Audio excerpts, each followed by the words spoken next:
नमस्कार दोस्तों, आप सभी का अंग्रेजी पढ़ना सीखे शुरू से के भाग एक में स्वागत है। जैसा कि मैंने देखा है, अक्सर हिंदी माध्यम के बच्चे अंग्रेजी सही ढंग से नहीं पढ़ पाते हैं या पढ़ते हैं तो उसमें बहुत सारी कमियां रह जाती हैं। साथ ही जो नन्हे मुन्ने बच्चे अभी पढ़ने की शुरुआत कर रहे हैं उनको भी अंग्रेजी पढ़ने में बहुत सारी समस्याओं का सामना करना पड़ता है। इसका एक मुख्य कारण ये है कि वो बच्चे सही ढंग से अंग्रेजी पढ़ना शुरुआत नहीं करते हैं, या यूं कह सकते हैं कि उन्हें सही मेथड द्वारा नहीं पढ़ाया जाता है। तो आज हम इस वीडियो में सही मेथड से किस प्रकार अंग्रेजी पढ़ना सीखें उसके विषय में चर्चा करेंगे। तो आइए शुरू करते हैं। सबसे पहले हमने देखा कि जो अंग्रेजी वर्णमाला है उसके अंदर 26 अक्षर होते हैं। अंग्रेजी में टोटल 26 लेटर्स होते हैं। इन 26 अक्षरों में से 5 तो स्वर यानी कि वोवेल होते हैं और बचे हुए 21 यानी कि 21 कॉन्सोनेंट होते हैं, जिनको हम व्यंजन भी कहते हैं। तो इन 26 अक्षरों में से 5 को हटाने के बाद बचे हुए 21 जो लेटर्स हैं वो सारे व्यंजन होंगे। तो हम सबसे पहले 5 कौन कौन से वोवेल हैं उनको छांट लेते हैं। तो यहाँ सबसे पहले देखेंगे ए, ई, आई, उसके बाद ओ, उसके बाद यू। ये 5 जो हैं ये अपने वोवेल हैं और बाकी बचे हुए सारे कॉन्सोनेंट हैं। जितने भी कॉन्सोनेंट्स बचे हुए हैं इन सभी की एक प्रॉपर या एक परमानेंट साउंड होता है, एक परमानेंट आवाज होती है। उसी आवाज का प्रयोग करके हम अंग्रेजी पढ़ते हैं। जैसे बी की आवाज होती है ब, सी की आवाज होती है स, डी की आवाज होती है ड। ये परमानेंट आवाज है और हर जगह ये बदलेगी नहीं। तो हम सबसे पहले इनकी सबकी आवाजें सीख लेते हैं कि इनकी कौन कौन सी लेटर्स की कौन कौन सी आवाजें होती हैं।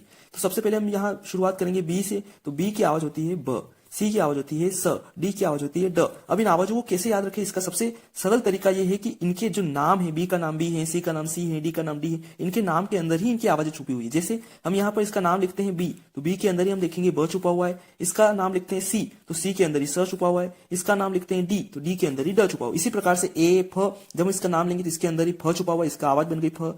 जी को हम छोड़ते हैं, एच को हम छोड़ते हैं जे। जैसे हम पढ़ेंगे जे, तो जे के अंदर ज छुपा हुआ है, के अंदर क छुपा हुआ है, ए ल तो इसके अंदर ल छुपा हुआ है, ए म तो इसके अंदर म छुपा हुआ है, ए न तो इसके अंदर न छुपा हुआ है। इसी प्रकार से पी, तो पी के अंदर प छुपा हुआ है, क्यू को भी छोड़ते हैं, आर तो आर के अंदर र छुपा हुआ है, एस तो एस के अंदर स छुपा हुआ है, टी तो टी के अंदर ट छुपा हुआ है, वी के अंदर व छुपा हुआ है। यहाँ याद रखना है कि वी और डब्ल्यू दोनों जुड़वा भाई हैं। जुड़वा भाई हैं तो इन दोनों की आवाजें एक जैसी होगी, वी से भी व, डब्ल्यू से भी व। एक्स, इसके नाम के अंदर ही इसकी आवाज, एक्स का नाम भी एक्स, इसकी आवाज भी एक्स। वाय, तो इसका नाम वाय पढ़ते हैं तो इसके अंदर य छुपा हुआ है। जेड, तो इसके अंदर ज छुपा हुआ है, ज नहीं ज। अब जो छूटे हुए लेटर्स हैं जी, एच, इनको देख लेते हैं। देखो यहाँ पर जी को याद रखना पड़ेगा। जी का यदि हम नाम लेते हैं इसके अंदर जी, तो जी के अंदर ज छुपा हुआ नजर आता है, लेकिन जी से आवाज बनती है घ। एक तो ये आपने को अच्छे से याद रखना है। उसके बाद एच, तो इसके अंदर ए च बोलेंगे तो च छुपा हुआ है, लेकिन इसकी आवाज बनती है ह। ये भी हमें अच्छे से याद रखना है। उसके बाद क्यू की आवाज बनेगी क्व। ये 3 लेटर्स को आपको याद रखने हैं। बाकी सारे लेटर्स के जो हैं इनकी आवाजें इनके नाम के अंदर ही छुपी हुई हैं। अब ये हमने कॉन्सोनेंट देख लिए हैं, 21 कॉन्सोनेंट और इनके अंदर छुपी हुई आवाजें। इन आवाजों का प्रयोग करके ही हम पूरी की पूरी अंग्रेजी पढ़ेंगे और अंग्रेजी पढ़ना अच्छे से सीख सकेंगे।